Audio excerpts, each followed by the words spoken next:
So this is an interesting day to be alive. So we have the tariffs coming into play for Canada, Mexico, and China. We have China implementing a 15% tariff on U.S. Farm imports. We have Trump pausing military aid to the Ukraine until Zelensky is ready to talk peacefully about things. We have I was doom scrolling on Twitter this morning, and oh my god, the amount of anti-Canada talk from the Americans that are on Twitter is insane. I saw one person say, if you're not, or if you were ever on the side of Canada and Mexico, then you're not patriotic. And then I saw somebody else tweeting that Canada's leaders are weak, and that we being Canada, are not going to do anything to the United States in retaliation to the tariffs. And that's like, we do have quite a few positions that we could take that would be very aggressive and would be very effective and would definitely hurt the US if we wanted an all-out trade war, if not an actual war, which we don't. So that's why we don't cut off the power from Wisconsin eastward, and that's why we don't and that's why we don't cut off the oil exports. That's why we don't cut off the softwood lumber exports. We should. We should, if people are in the position of, oh well, Canada is just a weak country. Its leaders are weak. And you know what? I don't blame them for thinking that, because for the past 9 years at least, we have had weak leaders in government. However, that is shortly to change. And Pierre Poilievre is not going to play the same type of ball that Justin Trudeau did.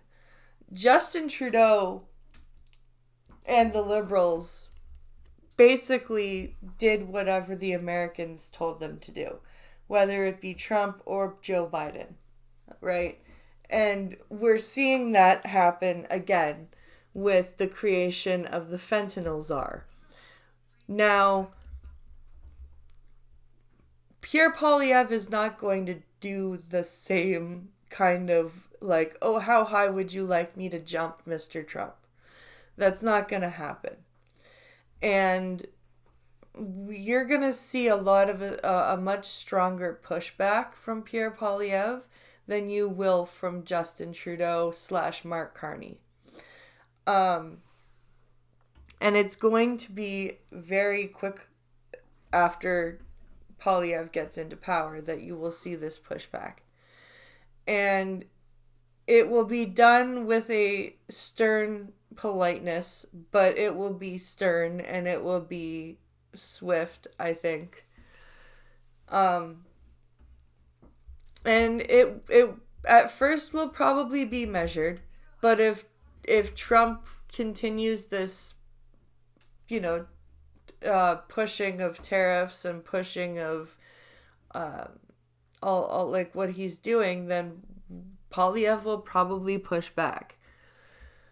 And it's good that we're gonna have a stronger leader.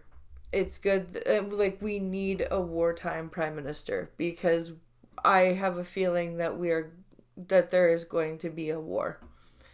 And it's not gonna be a pretty one. Not that war is ever pretty, but it's gonna be bad. That's just my prediction. I hope I'm wrong. But I have a feeling that within the next few years, we're going to see another world war. And unfortunately, it's probably going to be ignited by this trade stuff. Between the trade stuff and then the balance of power going on in the middle in Eastern Europe, plus what's going on with Israel and Palestine, and everybody trying to get involved with that to try and make it stop. I have a feeling we're going to be fighting another world war on two fronts again. And it's not going to be, it's going to be bad. I wish this was a happier video. I really do. But this has just been my thought process for the last few days, and just reading Twitter this morning, reading the news, like watching the interactions between politicians. This is just what I'm predicting.